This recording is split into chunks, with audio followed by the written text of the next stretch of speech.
Initially, the tombs of Egypt's pharaohs were simple mud brick structures called mastabas.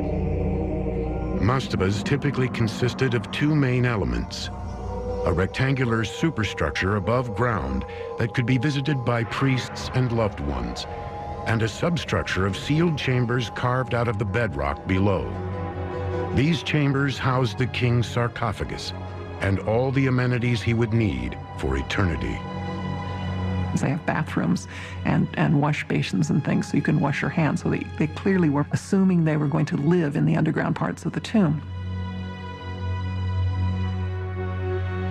As royal tombs became more sophisticated, pharaohs began building separate shrines nearby where priests could worship their spirits. This was the first step in the evolution of the royal tombs from simple mastabas into the colossal complexes that still dominate Egypt's western desert, the pyramids. All told, the ancient Egyptians built more than 100 of them.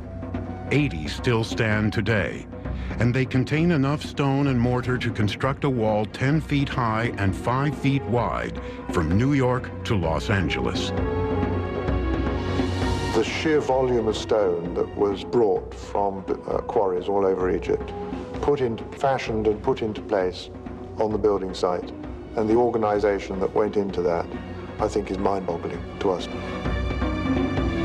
Today, the pyramids still stand as the ancient world's main attraction, but they were no overnight success. It took 6 pharaohs, 4 generations of builders, and numerous engineering disasters to achieve such perfect proportions. The pyramid builders began their quest for architectural perfection at a place called Saqqara. It was there in the year 2667 BC that an enterprising young pharaoh named Djoser claimed the throne and commissioned the world's very first stone superstructure. His tomb project would solidify Egypt's standing as the world's most advanced civilization and propel his pioneering architect into the pantheon of the gods.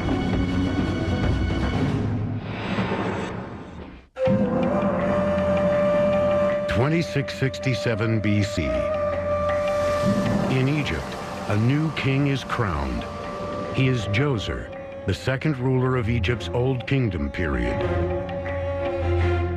Djoser would establish a reputation as a wise and pious ruler. Even 2,000 years after his death, he would remain the model Egypt's later pharaohs sought to emulate. During his reign, he was so popular that he ceased being a mere mortal in the minds of his subjects and became the first of Egypt's pharaohs to be deified as a god. He is worshipped later on in the 19th dynasty as the opener of stone, which is very significant. They made the connection between Djoser and the discovery of stone. One of Djoser's first acts upon taking power is to lay the groundwork for his last. He commissions the construction of his tomb complex, the final resting place that will play a central role in his eternal fate. The concept is traditional. Egypt's kings had been building lavish tombs for centuries.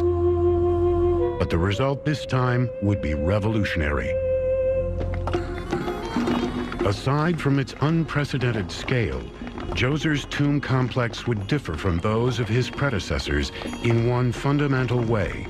It would be built not from mud bricks, as the previous ones had been, but from stone.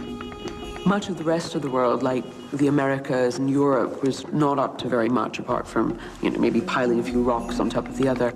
There was activity in Mesopotamia where you got large-scale mud brick architecture.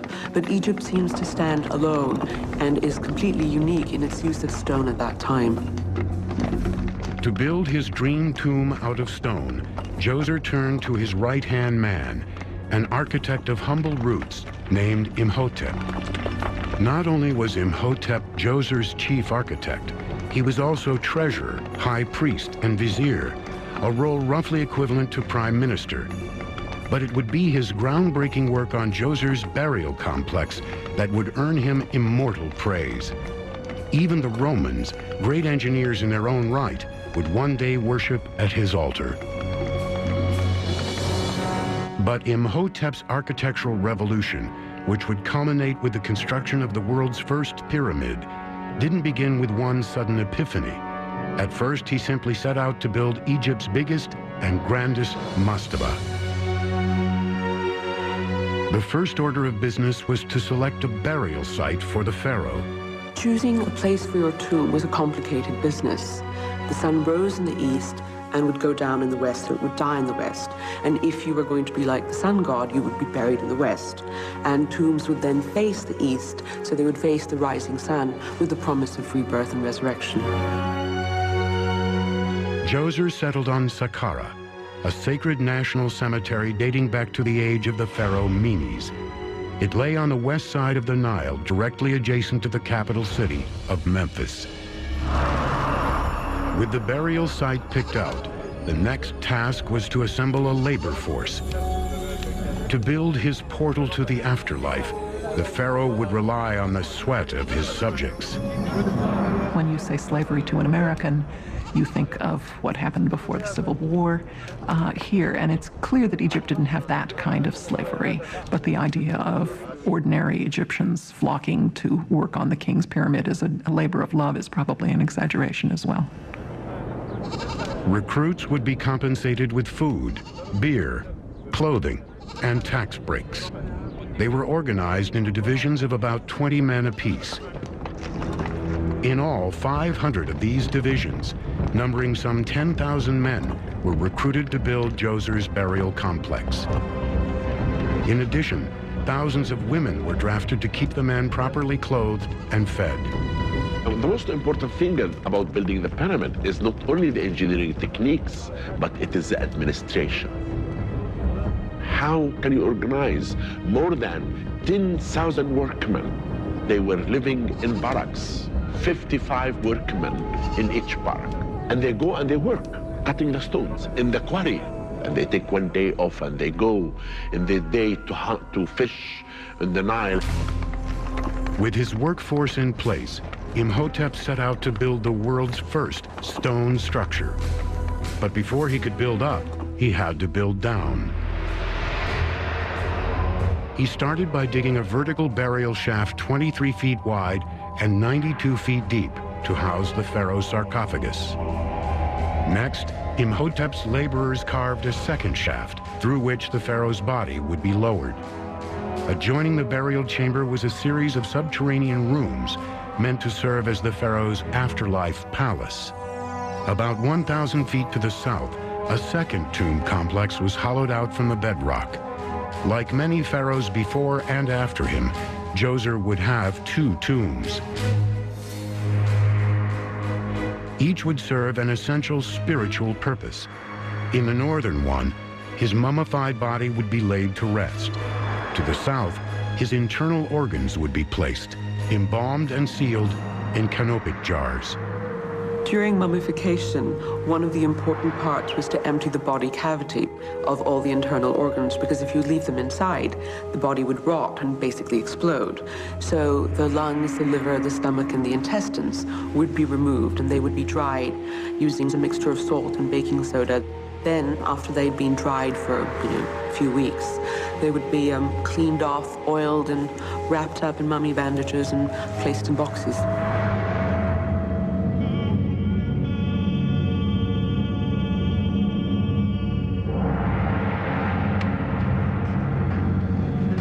The mummified body of Djoser is buried in this maze of tunnels underneath his step pyramid here at Saqqara. There are nearly 4 miles of hidden passageways here that are totally off limits to tourists and sightseers, seeing as how the ceilings have a tendency to cave in once in a while. By the time Moses left Egypt, this place had already been here for over 1,000 years. The purpose of many of these tunnels still remains a mystery. Some may have served to deter or confuse tomb robbers. And again, others may have been the work of tomb robbers themselves, but because hardly anybody comes down here, you never know what you're going to see walking around a corner.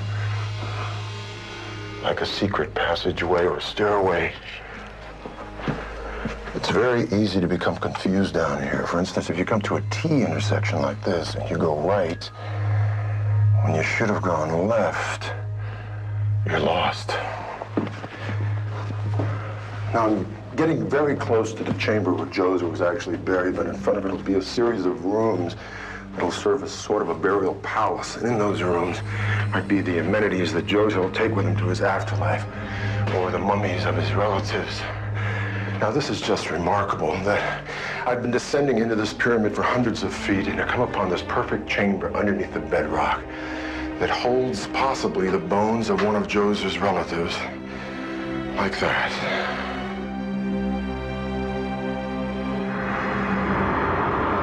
Djoser's engineers built dozens of rooms like this for his afterlife palace.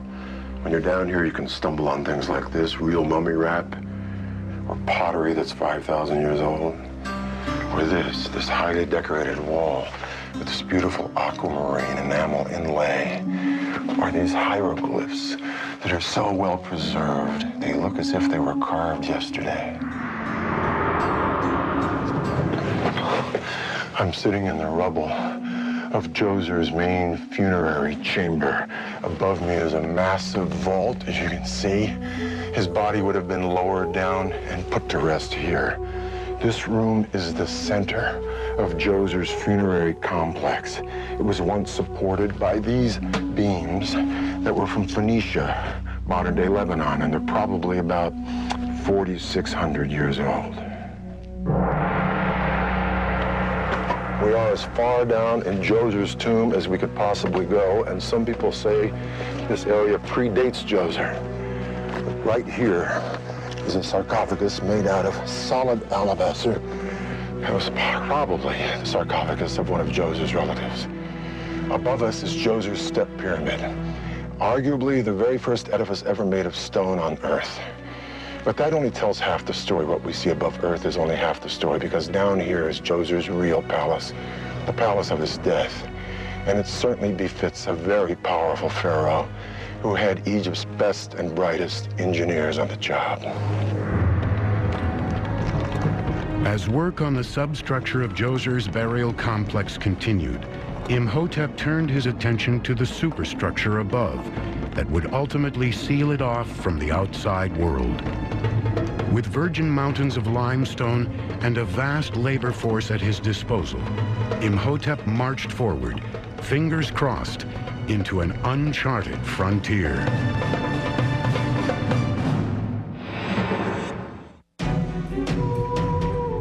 (2659 BC).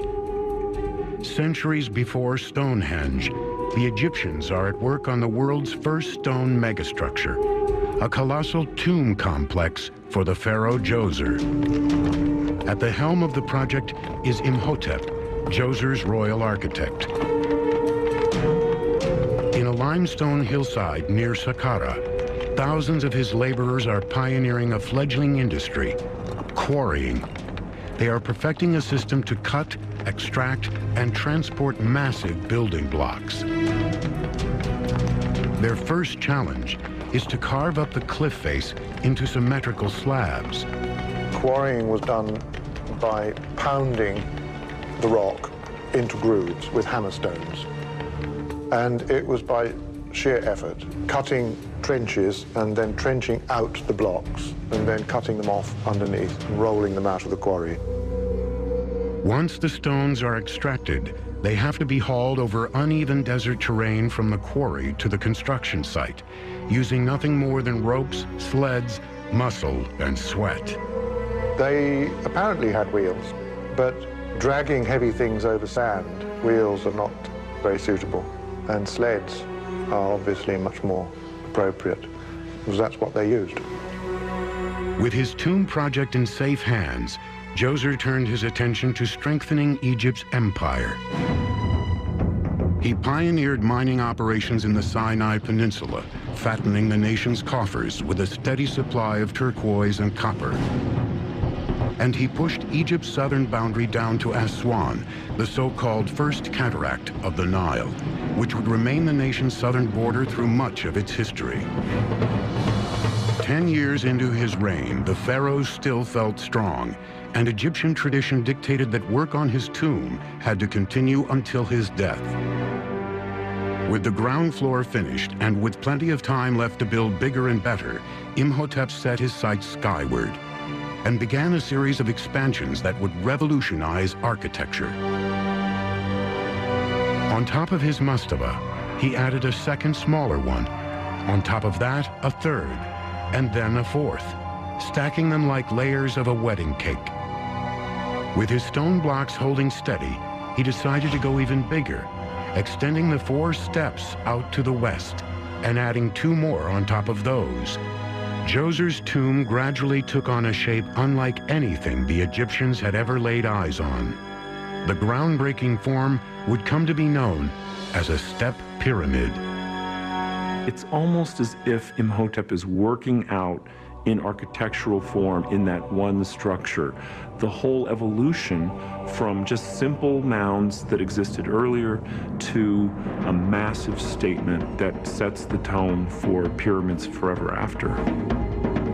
After nearly 2 decades of work, Djoser's step pyramid stood 20 stories tall, and surrounding it, an entire complex was under construction that would set a new standard for royal burial sites.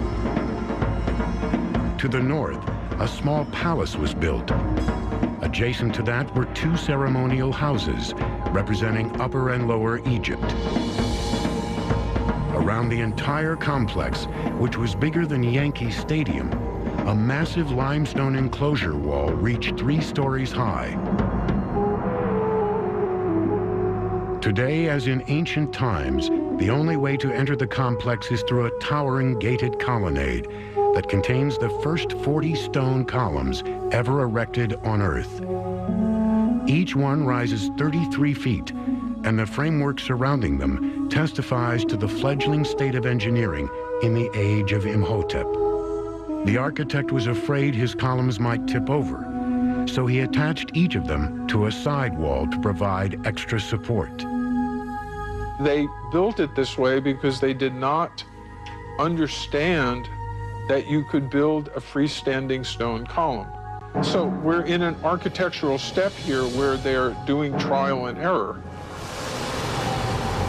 Djoser died in 2648 BC. His 19-year reign had proven to be an age of unprecedented engineering innovation. As word of his passing spread up and down the Nile, mourners flocked from the farthest corners of Egypt to pay their last respects. There would be a huge procession coming up from the valley with priests, with professional mourners who would be ululating and sort of ripping out their hairs and crying out for the death of the king. It's conceivable that a young child named Snefru was there to witness Djoser's final farewell. Snefru would grow up in the shadow of the step pyramid and one day rule Egypt himself. As pharaoh, he would become obsessed with achieving engineering perfection. But his relentless quest to build a better pyramid would run head-on into disaster.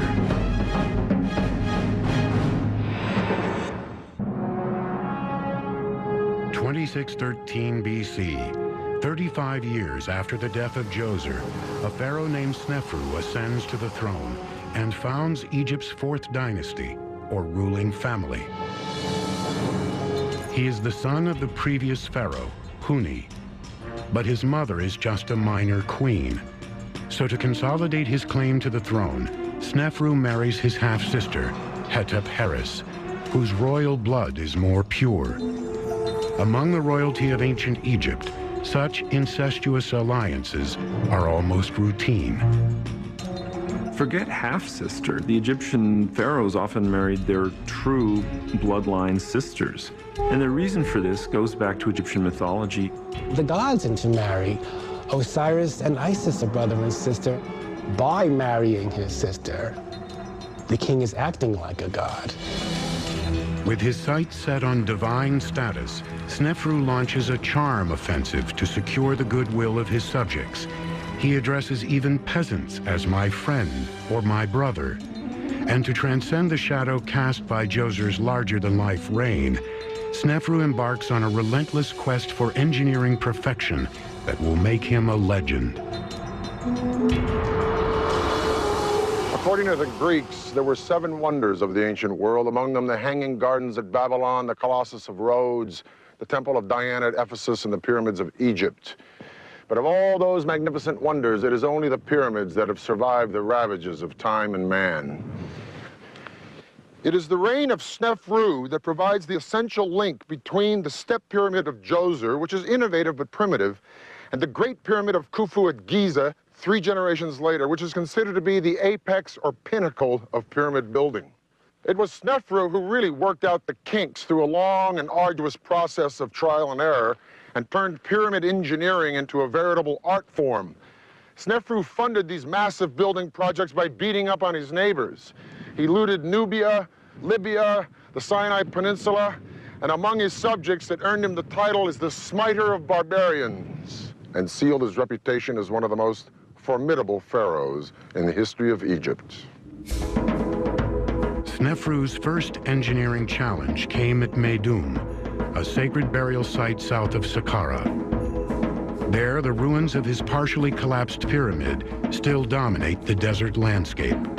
The Meidum Pyramid is a puzzle. Whether it was a collapse, or whether the stone was simply robbed away, or whether it was unfinished, all of these are questions. Meidum represents a crucial turning point in pyramid construction. The pyramid's core consisted of 8 stone steps proceeding skyward at a sharp angle.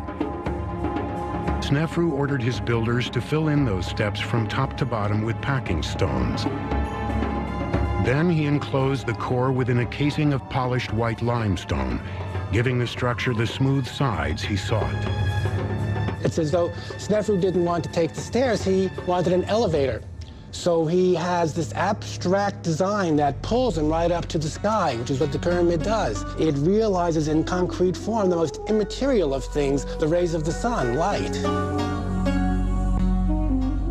By all appearances, the pyramid's extreme makeover was a success. But beneath its gleaming facade, there was a problem. If you look at the pyramid today, you can see it's sort of striped, and what those stripes represent are the polished exterior surfaces of those 2 internal step pyramids. And these obviously don't have a lot of friction, so when you build something up against them, once they begin to slide, there's not much to hold them in place. Today, 4,600 years after the Meidum Pyramid was constructed, signs of its destruction are plainly visible. Just 3 of the pyramid's original 8 steps remain intact, and the outer casing added later by Snefru lies in a massive mound at its feet. Could this be evidence of a catastrophic collapse? I believe the theory that the Pyramid of Meidum was collapsed is not true. We have evidence in the New Kingdom. There is a man came to visit the pyramid, and he talked about the glory of the pyramid. If the pyramid was collapsed in the Old Kingdom, they would never talk about the glory of the pyramid. But what Snefru did next seems to corroborate the collapse theory. In his 2nd decade as pharaoh, he abandoned the Meidum Pyramid and started over at Dashur, a virgin patch of desert within a stone's throw of Saqqara. There, his engineers set out to build the first true pyramid from the ground up. But as building progressed, they found themselves on the brink of another engineering disaster. When it was nearly halfway completed, there seemed to have been some sort of difficulty that caused some sort of structural damage that occurred. In the internal chambers of the pyramid, there are cracks, structural cracks. And one argument is that the pyramid was built on unstable bedrock. As they were going up, the internal chambers started to exhibit these cracks, and so they had to reduce the weight. Snefru was determined not to abandon his 2nd pyramid, despite its flaws. So his builders rushed to shore up the struggling structure, enlarging its foundation by more than 50 feet on all sides. Then, as they continued upward, they did something even more drastic. They abruptly changed the angle of incline from 54 to 43 degrees. Today, the awkward-looking monolith is known as the Bent Pyramid. The Bent Pyramid is one of my favorites. It shows that man is trying to correct himself. While Snefru seemed driven to complete the Bent Pyramid, there's one major piece of archaeological evidence that suggests he wasn't entirely happy with it. Another pyramid just a mile to the north. Inscriptions found nearby indicate that this one, known as the Red Pyramid, also belonged to Snefru.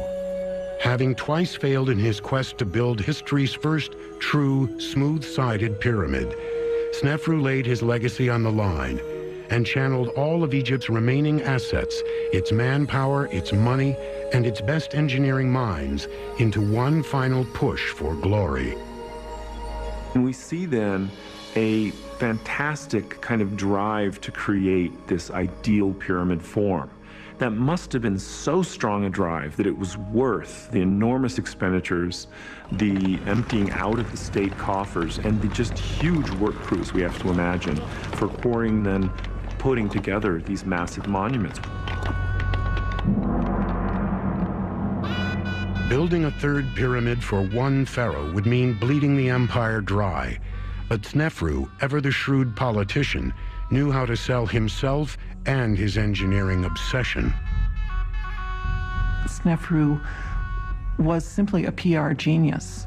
He was the first king to use his personal name rather than a special throne name. He stooped to conquer, so to speak. He made himself more accessible in order to make himself greater and more famous and more divine. In an effort to avoid the structural problems that had plagued them before, Snefru's engineers pursued a more gradual angle of inclination on the Red Pyramid, and they also strengthened its foundation by using large blocks of superior limestone. The blocks now have grown enormously in size, and the builders are confident about moving and putting into place huge blocks of stone weighing several tons rather than the smaller blocks that were used in the Step Pyramid. To haul each stone to its final location, a team of 20 men pulled it on a wooden sled over a ramp made of mud, rock, and rubble. Water was poured in front of the runners to reduce friction on the way up. 4,600 years later, debate still rages on how these mud ramps were configured. There are three prevailing theories. The first is that one massive straight ramp was built on one side of the pyramid. Theory 2 is that there was a system of spiraling ramps that wrapped around it. And the third theory assumes a combination of the first two. We will never find evidence about this ramp around the pyramid. Everyone has his own theory, but we really cannot decide 100% how it really looked like.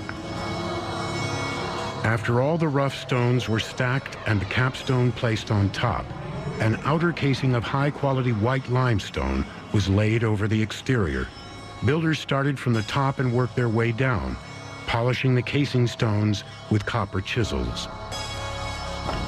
The finishing off of the outer casing of the pyramids must have been a highly skilled job. You can get a pretty good feel for what that must have been like at Dahshur, at the Bent Pyramid, where you can stand at the bottom and look straight up the smooth casing, still today maintaining that straightness. And it's like looking up a sheet of glass. It took 3 attempts and several decades, but in the end, Snefru's quest for personal perfection succeeded brilliantly. The Red Pyramid behind me is the first true pyramid ever built. Not only did Snefru's engineers crack the code in erecting a smooth and symmetrical monument, but they mastered the process of building large and open rooms inside of one. The chambers inside Snefru's Red Pyramid can still be accessed through an opening 92 feet up its north side. At the end of a long corridor that descends back down to ground level, the space opens up into the first of 3 rooms, built to house Snefru's remains and all of his immortal treasures. Building a huge chamber like this within the superstructure of a pyramid was a unique challenge to the ancient engineer because of the pressure from above of millions of tons of rocks forcing itself downward. So to disperse this pressure, Sneferu's builders came up with an ingenious engineering innovation, the Korbel vaulted ceiling. They stepped in the sides gradually by about 10 centimeters each step, and so built a kind of inverted pyramid shape in the burial chamber roof. So you got to a narrow point along the top, which could be spanned very easily. The room buried deepest within the Red Pyramid is the burial chamber, a sprawling space with a ceiling that rises 49 feet. It was here in 1950 that the bones of a middle-aged male were discovered, but there were no accompanying inscriptions to identify it, so we have no idea who he was. Some Egyptologists believe that they were the bones of Sneferu himself. Others say no, that pharaoh was buried over in the Bent Pyramid because the Bent Pyramid has a more complete funeral complex around it. Whatever the case, we don't know what happened to Sneferu, and it's a mystery that may never be solved. Sneferu's three-decade reign ended around 2589 BC, but his burial monuments succeeded in securing his immortality. Excavations at Dashur have revealed that even 2,000 years after Sneferu's death, offerings of incense were still being left in his memory. Sneferu's son and successor, Khufu, would build on the engineering foundation laid by his father and create the biggest and most perfect pyramid ever constructed, the Great Pyramid at Giza. Each of the Great Pyramid's 4 sides is almost perfectly symmetrical, rising at a precise angle of 51 degrees. When Khufu built his towering monument, Egypt's old kingdom was at the height of its wealth and power. But within 4 centuries, the great empire of the pyramid builders plunged into darkness. In the 22nd and 21st centuries BC, drought, famine, and chaos consumed the country until a new line of pharaohs emerged from the south, determined to recapture Egypt's long-lost glory. Their relentless military campaigns would expand the borders of the empire farther than ever before and leave behind a trail of blood, fear, and impenetrable fortifications that would renew Egypt's stranglehold on absolute power.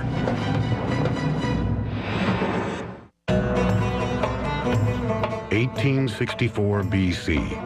A warrior pharaoh is blazing through Nubia on a devastating campaign of conquest. The era is Egypt's Middle Kingdom period, a time remembered by later generations as the empire's golden age. The pharaoh is Sesostris III. His objective is threefold: to secure Egypt's southern border, to take control of trade routes in Nubia, and to plunder as much Nubian gold as his troops could carry. Nubia from the beginning was very important to the Egyptian because this is the source of gold. And gold for the Egyptians were very important. The path to gold runs through a group of Nubian warriors known as the Kermans. While Sesostris can claim the advantage of a large and well-organized army, the Kermans have a lethal weapon of their own. The Nubians were renowned, even into the early Middle Ages, as expert archers. The Arab invaders called them the pupil shooters. They were actually able to shoot out the eyes of attacking horsemen. The Kermans pose a formidable obstacle, but for Sesostris, a brooding figure of imposing height and commanding presence, failure is not an option. In so many cases, you can't say anything about the king's personality or his nature, and Sesostris is an exception to that, because you do have this series of remarkable portraits of him that have survived that are unlike anything that was produced for earlier kings. The portraits of Sesostris look alternately arrogant, sad. He's moved. He's very, very human. Experience has done something to him. This is a pharaoh who has personality, he's got depth in his face, he has sorrow or concern, and age. His face reflects the care that he has for the people of Egypt. As the Kermans would learn the hard way, the pharaoh's love for his own people did not extend to his enemies.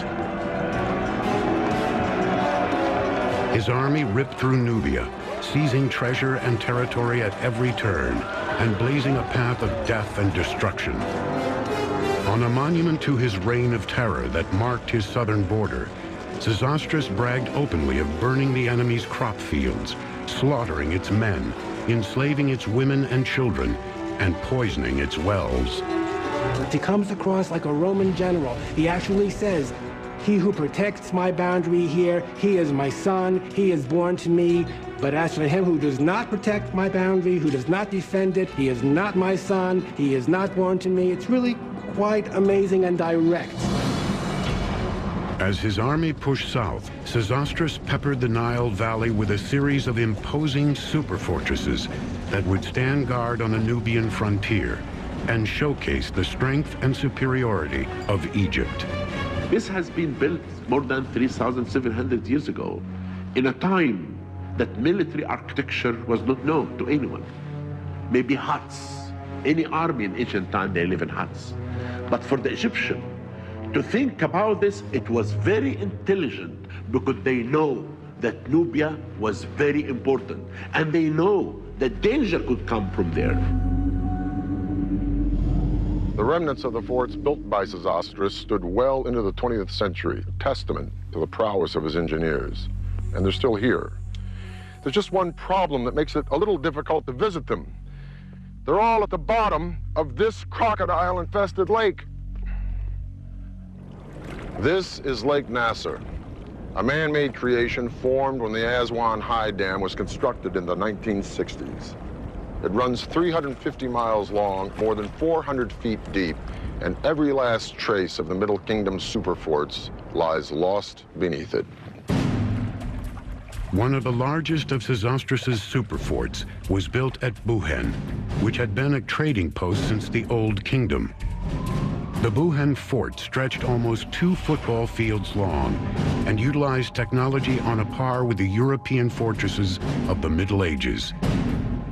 Nothing like the fortress of Buhen had ever been seen throughout the ancient Mediterranean world. One of the reasons why it's so important from an engineering perspective is that it has layers of defense, emplacements for archers so that you could fire arrows in any number of directions against an invading army. And then even outside of those walls, you had a moat and then a wall beyond the moat, so that any enemy army trying to attack the fortress would have to climb over this wall, enter the moat, be exposed to the archers on the outside walls, and then take 2 successive fortification walls before reaching the very interior of the fortress. The Buhen fort could house 1,000 troops at a time, including captive Nubians who were forced to serve 6 years in the pharaoh's army. By the end of his reign, Sesostris' fort network stretched more than 200 miles south of Aswan into present-day Sudan and solidified Egypt's chokehold on the region. Sesostris reigned for 39 years. For centuries after his death, in 1831 BC, his groundbreaking garrison stood guard on the Nubian frontier. But they wouldn't always be manned by Egyptians. Over the course of the following 2 centuries, his conquests were relinquished as the Middle Kingdom came apart at the seams. It becomes brittle, it weakens. Kerma grows as a power in Nubia, and the forts, in the end, pass into Kerma control, apparently without any signs of major conflict or destruction. While the Kermans re-emerged in the south, a Middle Eastern warrior tribe known as the Hyksos conquered the north. Egypt's once glorious empire suddenly shriveled.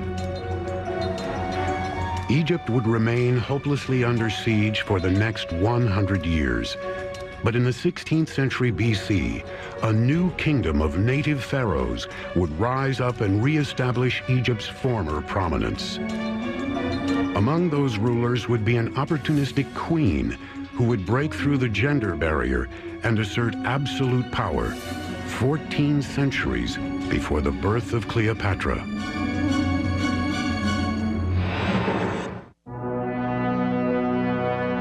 1479 BC, the death of Pharaoh Thutmose II leaves a power vacuum in Egypt's royal palace. His son by a harem girl, Thutmose III, is proclaimed king, but he is a young child and can't rule alone. So the widowed queen, Hatshepsut, steps in to fill the power vacuum. She becomes the young boy's co-regent, but she rules like a full-fledged pharaoh. Hatshepsut begins to seize more and more actual political power, and by the 7th year of the joint reign of Hatshepsut and Thutmose III, Hatshepsut actually calls herself king. Hatshepsut was not supposed to be a king, because in ancient Egypt, men only has to rule, women cannot rule. To take her gender out of the equation, Hatshepsut simply switches it. Her body takes on the contours of a male, and she wears the traditional strap-on beard of Egypt, and her body doesn't show female characteristics. To be taken seriously as pharaoh, Hatshepsut knows she needs to build like one. So to immortalize her reign for the ages, she commissions a massive mortuary temple on the west bank of Thebes, the hometown and power base of the new kingdom pharaohs. It will serve as a shrine to her spirit after death and perpetuate her connection to the gods. To build it, she turns to her chief architect, Senenmut. He is a commoner who enjoys a very special relationship with the female pharaoh. A lot of people like to think that Hatshepsut and Senenmut were more than professional friends. And certainly there is some very obscene graffiti with their names over them, showing them in sort of compromising positions that adds fuel to the rumor. Regardless of his amorous talents, Senenmut would prove to be a masterful engineer. Hatshepsut's temple at Deir el-Bahri is the enduring proof of his genius and a testament to his undying devotion. He did this from the emotion of love. It's not really as a duty to the queen. No, he did it for his lover, Hatshepsut. And therefore, the temple is unique. It's different from any temple ever built in Egypt. Today, the temple is surrounded by barren desert. But in ancient times, landscaped gardens and pools would have made it one of the most lavish monuments in the world. The temple rises in 3 levels of terraces built into the slope of a towering limestone cliff. The terraces are connected to each other by a broad central staircase. The upper levels are supported underneath by long colonnaded porticos. On the walls inside one of them are reliefs depicting Hatshepsut's divine conception. Hatshepsut's mortuary temple was really a great vehicle for propaganda. You have a scene showing the god Amun coming to her mother. Then there's sort of an intimate moment, after which Hatshepsut is conceived with the help of various goddesses. And then the next scene shows her being greeted with great acclaim by all the gods and being hailed as a divine birthed king. At Deir el-Bahri, the architect Senenmut succeeded in creating a one-of-a-kind temple for a very unique pharaoh. The project took 15 years to complete, years during which Hatshepsut's stepson Thutmose, the young pharaoh in waiting, quickly came of age. He would soon come knocking to claim his rightful throne. In order to retain her own power, Hatshepsut would launch a PR campaign to remind her subjects that she was descended from a god.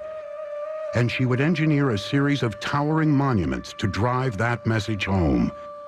Obelisks advertising her link to her divine father, Amun-Ra. The form of an obelisk is fairly simple. It is a tall, solid, 4-sided tower with a pyramid-shaped tip carved from one piece of stone and decorated from top to bottom in carved relief. Now, at first glance, an obelisk may not seem like much of an engineering feat, but all things considered, it is one of the most stunning and artistic building achievements of all time. The story of the obelisks begins in the ancient granite quarry at Aswan, 115 miles south of Thebes. This is where most of the Egyptian obelisks originated, and where one still lies unfinished, carved out on 3 sides. At 137 feet long and weighing over 1,100 tons, I am standing on what would have been the world's largest obelisk had it been completed. It was abandoned when it was cracked, but today this obelisk can still give us a clear idea of how these things were quarried out. Now, workmen pounded away at this granite using a dolerite ball like this one.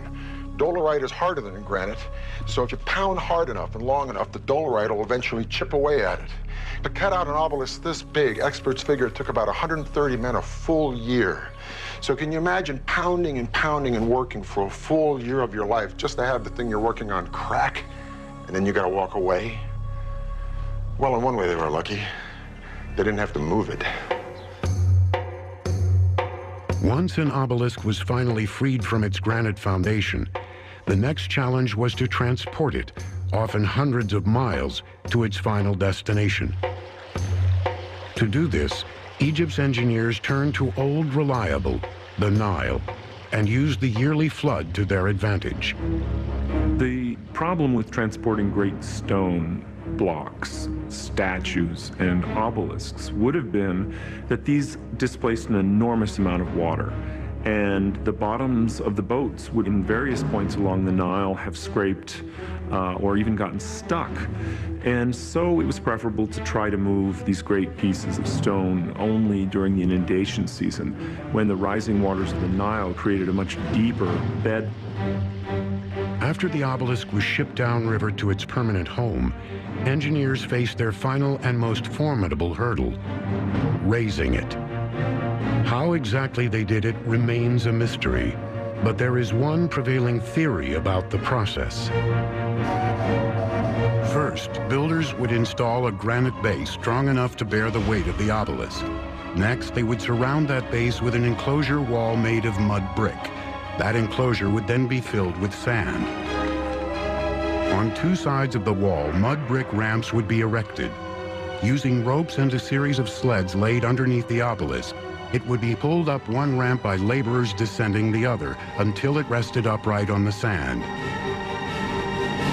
The sand would then be dug away gradually as laborers continued to pull the obelisk toward vertical until it landed squarely on its base.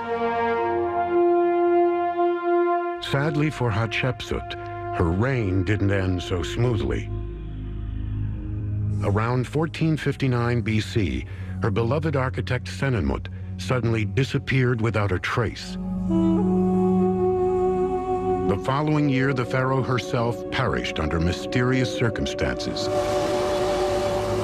Egypt's most powerful female, the patron of the empire's most stunningly modern architectural feat, faded silently into history.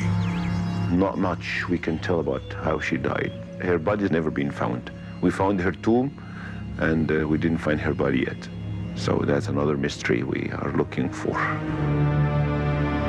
35 centuries later, there's no smoking gun, but there is one prime suspect: Hatshepsut's stepson, Thutmose III. The rightful heir so long stifled by his stepmother may have had the last laugh. After he took over, Hatshepsut's statues and monuments were destroyed, and her name was eliminated from official historical records. Thutmose went on to become a great conqueror, stretching the boundaries of the empire farther than any other pharaoh, from present-day Syria into central Sudan. After Thutmose III, Egypt really owned these territories in a way that it hadn't previously. They were really vassals of the Egyptian king. So in that sense, he was a conqueror. 1,200 years after the first pyramid was built, Egypt was at the peak of its power. But just when it seemed to be invincible, a rebel pharaoh would suddenly emerge, whose radical worldview would shake the empire to its foundations. His unquenchable thirst for absolute power would spawn the construction of a new capital city, engineered to position him as the center of the universe.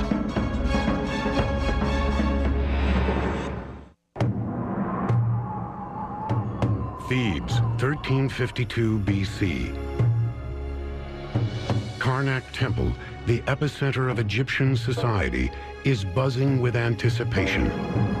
The beloved pharaoh Amenhotep III has died, and his son Amenhotep IV is poised to become the most powerful man on earth. It isn't long before the new pharaoh starts to send signals that his reign will be different. The name Amenhotep means Amun is pleased. With the rise of the new kingdom and the prominence of Thebes as the central city in Egypt, Amun became elevated as the king of gods. The priests of Amun were centered here at the temple at Karnak. These priests controlled a third of the wealth in all of Egypt, and when it came to religion, they called the shots. But the new pharaoh, Amenhotep IV, had no intention of letting anyone else call the shots about anything except him, and thus began the classic struggle between church and state. Now, there were several gods associated with Amun, and one of them was Ra, the unseen spiritual force or power behind the sun. The actual disk of the sun and its rays, that which you could see, was a god called Aten. And Amenhotep developed an entire religion around Aten, a second-tier god who up to now had been playing in the minor leagues. But thanks to the new pharaoh, got bumped up to the big show. During a journey north in the 5th year of his reign, Amenhotep came upon a barren patch of desert, sheltered by towering limestone cliffs. There, Aten spoke to him, saying this was where creation began.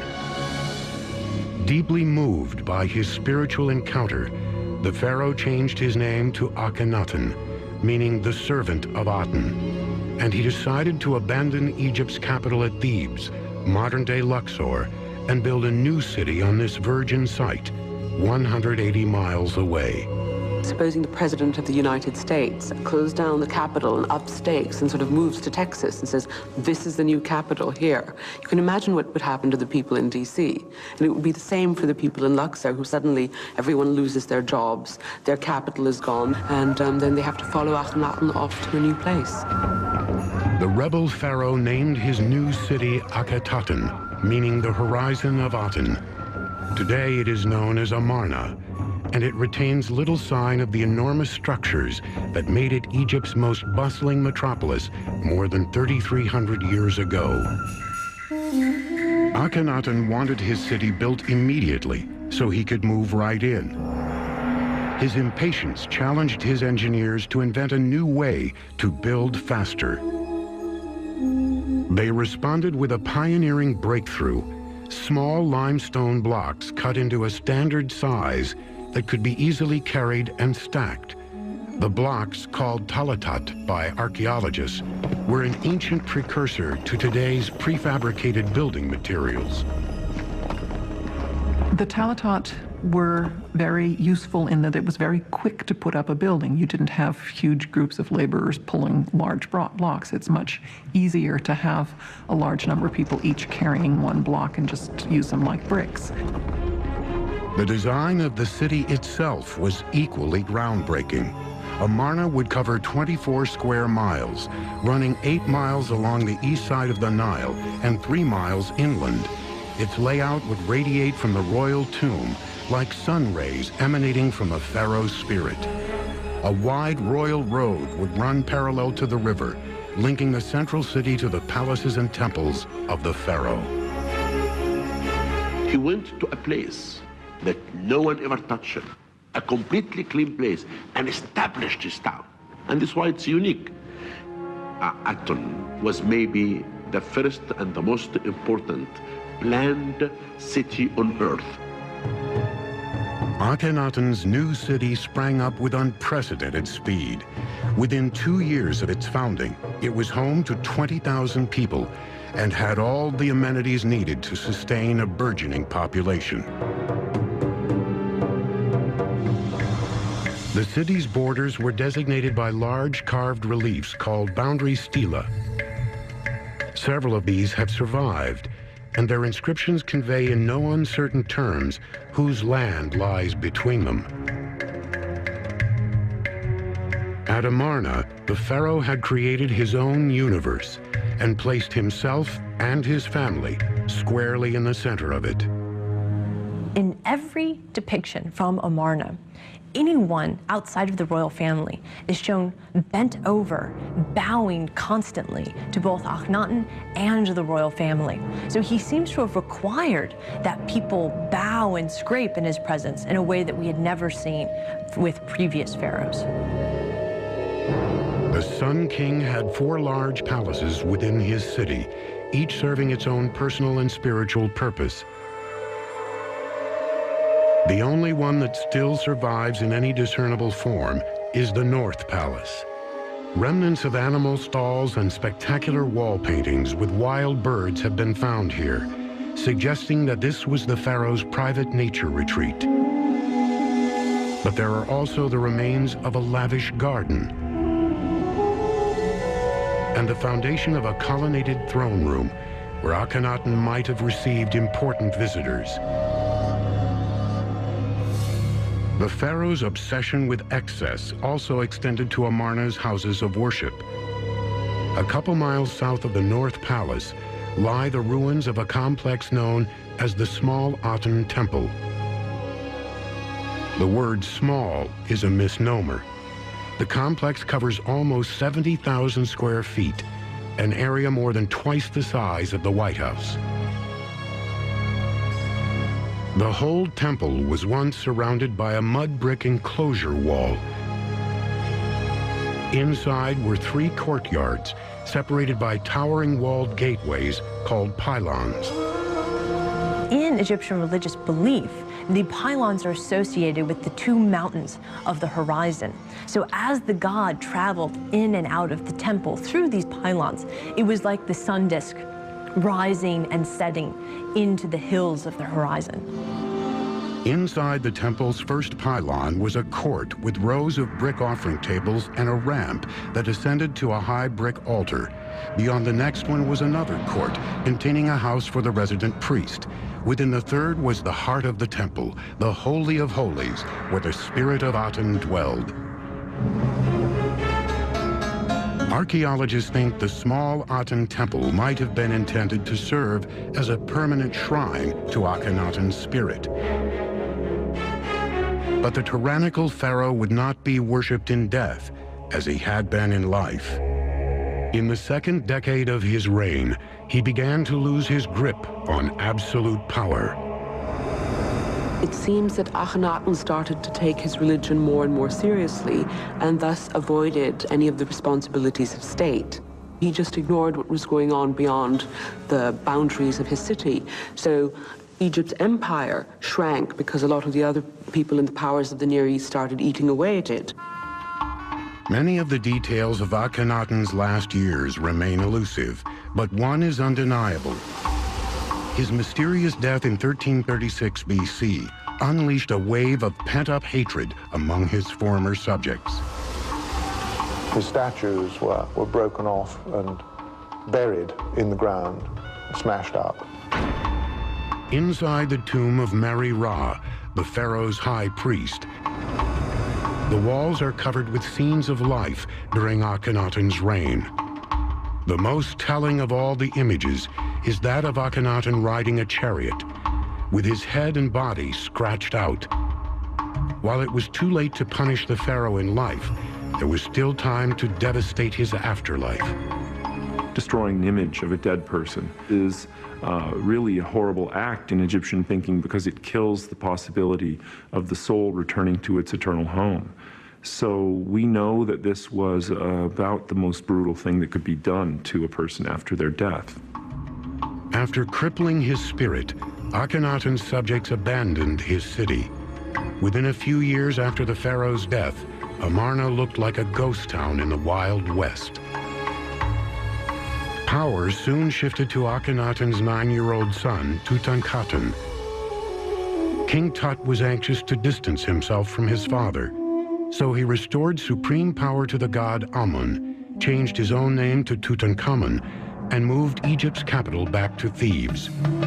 There, the pharaohs who followed him would engineer the most stunning tombs in Egypt's history and stock them with the most priceless treasures ever collected. Those tombs are still nestled quietly between the hills and crags of the world's most famous cemetery, the Valley of the Kings.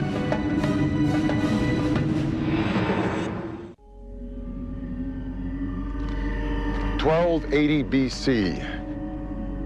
As the sun rises over the west bank of Thebes, another week in the service of the pharaoh begins for a team of workmen who live here in this village of Deir el-Medina. Every morning, these workmen kiss their wives and children goodbye and begin a one-hour commute on foot to their office on the other side of these mountains in a place we know today as the Valley of the Kings. Today, we associate the Valley of the Kings with Pharaoh Tutankhamun, popularly known as King Tut, whose body was found there completely undisturbed in 1922. But gold and artifacts aside, Tut's actual tomb is one of the smallest and simplest in the entire valley. Tomb building really hit its stride 40 years after Tut was buried during the reign of Seti I. When Seti I came to power in 1294 BC, he inherited a fragile empire. For the previous 6 decades, Egypt had faltered in the wake of Akhenaten's chaotic reign. There was a real need to re-strengthen Egyptian power in its traditional form and to get back to the kind of height of empire that we had seen under Thutmose III. Seti I had a real challenge in front of him as he sought to recreate that empire again. Seti was a battle-tested soldier who had previously served as Egypt's supreme military commander. With the discipline and determination expected of an army veteran, he would restore order to the kingdom and absolute power to the throne. His strategy would rely on 2 time-tested tactics: conquest and construction. At Karnak Temple, Seti would leave his mark by commissioning the legendary hypostyle hall, one of the wonders of ancient architecture. It is a vast forest of 134 towering columns, some as tall as a 7-story building. The columns are so wide that it takes 10 grown men linked arm in arm to surround one. What the ancient Egyptians were trying to do was to build a big room. Unfortunately, they never were able to master interior space. So if you wanted a big room, you had to fill it with a huge number of columns.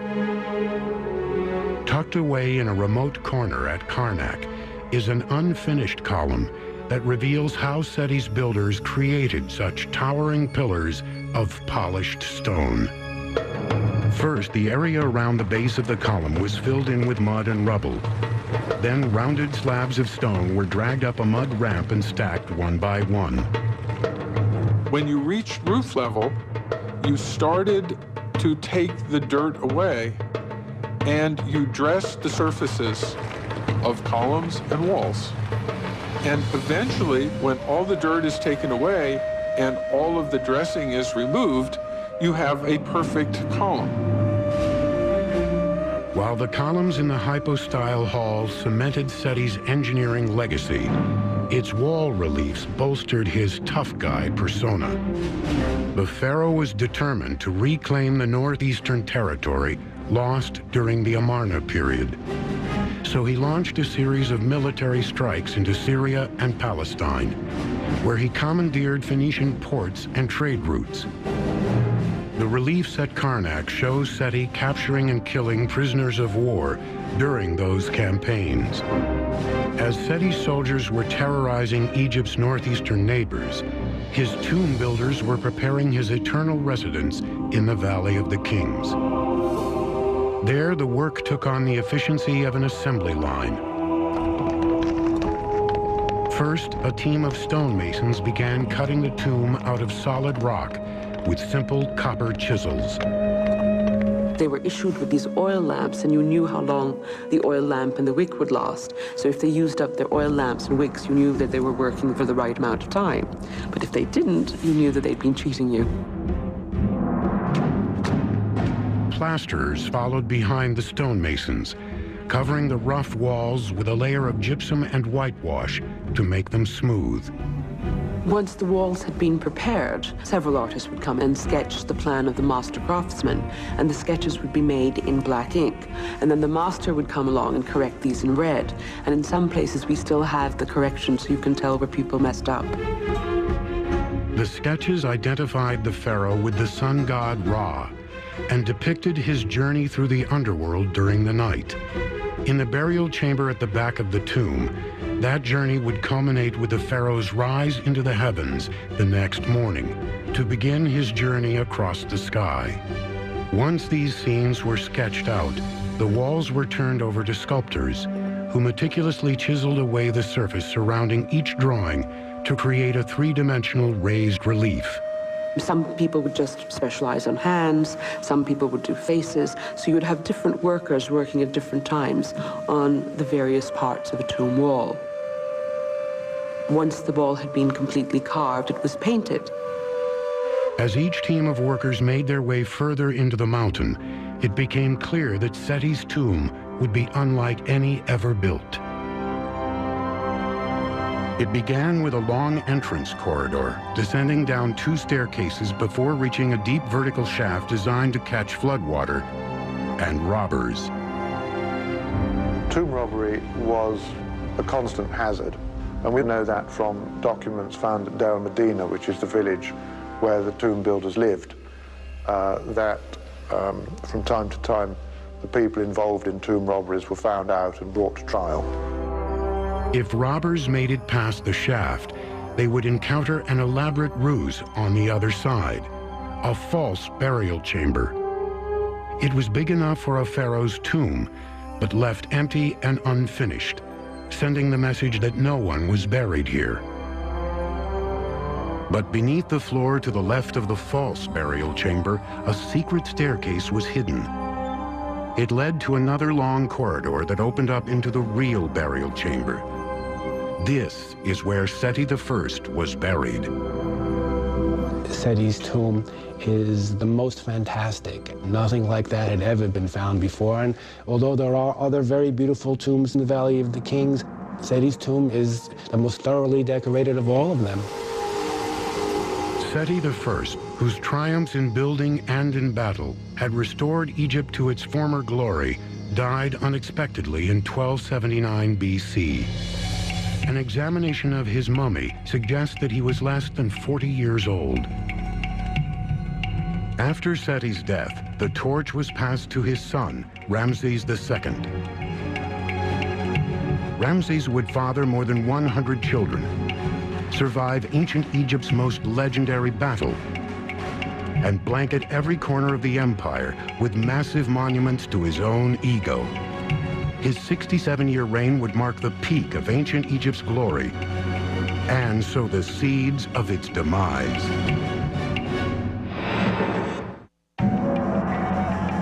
In 1964 AD, an international army of engineers and archaeologists is rushing to save one of ancient Egypt's most precious monuments from annihilation. The site is Abu Simbel in Egypt's extreme south, where 2 colossal temples built during the reign of Ramses the Great are in danger of drowning beneath the rising waters of Lake Nasser. The new lake has formed because of the construction of the Aswan High Dam 140 miles downstream. Now, contractors from 5 nations are in a race against the clock to deconstruct the temples inside and out and move them piece by massive piece to higher ground. First, the engineers cut the temples into movable blocks and transport them to a new site, 200 feet higher and 600 feet further inland. There, the blocks are restacked against and within 2 artificial mountains of reinforced cement. After 4 years of steady labor and 3,200 years in existence, the temples of Abu Simbel have a new home. It was a miracle. It's a sign of cooperation. It's a sign of genius, of comparing engineering of yesterday and engineering of today. The Abu Simbel temples of Ramses II and his queen Nefertari were the most magnificent building achievements by the most magnificent pharaoh in the history of Egypt. that were cut from scratch right out of the face of a virgin cliff. Think Mount Rushmore with a huge church carved inside the mountain right behind the presidential heads. Ramses the Great ruled in the 13th century BC, and by this point the Egyptians had been cutting stone for 1,500 years, and they had it down to an absolute science. But if there was ever a question that science could become art, that is the answer. This temple is in effect a monumental sculpture that demonstrates what is possible when art and engineering combine with just a wee bit of ego. Ruling for nearly 7 decades, Ramses II was the pharaoh of pharaohs.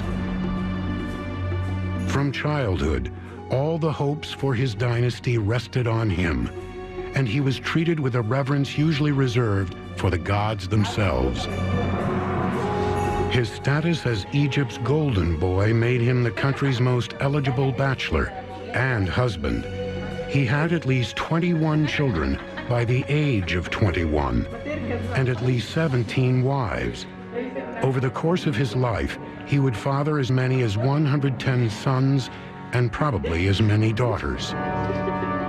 Why so many children? Well, that is part of his virility. The pharaoh was considered the bull, and a bull is kind of a primal symbol of male sexuality. Ramses' blood is likely to have been just expanded in incredible percentage, so that thousands of years later there would have been hundreds of thousands of people who had some, possibly, the blood of Ramses the Great. Ramses excelled not only in love, but in war. For centuries, Egypt had been mired in a seesaw struggle for control of ports and trade routes in the Middle East. Ramses' father, Seti, had recently made inroads there, but the region's dominant tribe, the Hittites, remained a formidable foe. Like his father, Ramses would take up arms in an effort to expand Egypt's borders. He would attack the Hittite kingdom in Syria with 20,000 men, the largest known force in Egyptian history. They had, by this point, acquired chariots, the double bow, a whole slew of other kinds of sort of instruments of warfare. Certainly in the ancient world, they were amongst the greatest warriors. As formidable as the pharaoh's forces were, the Hittites had even more soldiers. But despite being outnumbered, Ramses fought to a bloody stalemate and returned home a hero. Reliefs were carved to commemorate the pharaoh's bravery on the walls of countless Egyptian edifices, including his great temple at Abu Simbel. Construction on it began around 1269 BC, in the 10th year of Ramses' reign. Its engineers employed a process similar to tomb construction in the Valley of the Kings. All these colossal sculptures would have been carved by a community of people working together, working all over these colossal pieces. And we know this from representations in the tomb of Rekhmirah, which shows the temple workshops. The sculptors are at work on larger than life-size three-dimensional statuary, showing them working on the face, working on the shoulders, working on the arms, working on the body and the legs. And out of this communal effort, they created a piece of work which has the perfect proportions. The statues of Ramses outside the Great Temple stand 69 feet tall, making them the largest that had ever been sculpted in Egypt. Inside, an entire temple complex is carved out within one massive rock. The first atrium alone has 8 more towering statues of the pharaoh. Beyond that is a series of other rooms, a second atrium, a sanctuary, and smaller side chambers that may have served as storerooms for sacred offerings. Every facet of the temple's design was meant to send a clear message to all who entered, that Ramses the Great was a god among the living. Ramses II is shown not only worshiping the gods, but worshiping an image of his own deified self. So you have Ramses II as pharaoh, worshiping Ramses II as god, all taking place during the lifetime of Ramses II. The heart of the temple is its sanctuary, which lies more than 200 feet inside the mountain. Within it are 4 statues of Egypt's mightiest gods: Ptah, the creator; Amun, the supreme god; Ramses, the living god; and Ra-Harakti, the sun god. Twice a year, on the 22nd of February and October, the rays of the rising sun strike the faces of the 3 gods associated with it: Ramses, Ra-Harakti, and Amun. Some Egyptologists ascribe significance to those dates, such as the pharaoh's birthday and his coronation date. Others chalk it up purely to chance. This is really normal, like, if you look at around your house, any place, the sun will hit a certain place in your house twice a year. That's really a natural thing. Next door to the great temple stands the one carved out in honor of Ramses' most beloved queen, Nefertari. While the pharaoh could have any woman he laid eyes on, his heart belonged only to her. Nefertari is absolutely beautiful in the representations that we have of her. She must have been really spectacular, and in fact, there are inscriptions that say that she was the woman by whom the north wind blows. On her temple's exterior facade, there are 6 statues, 4 of Ramses and 2 of Nefertari, each standing 33 feet tall.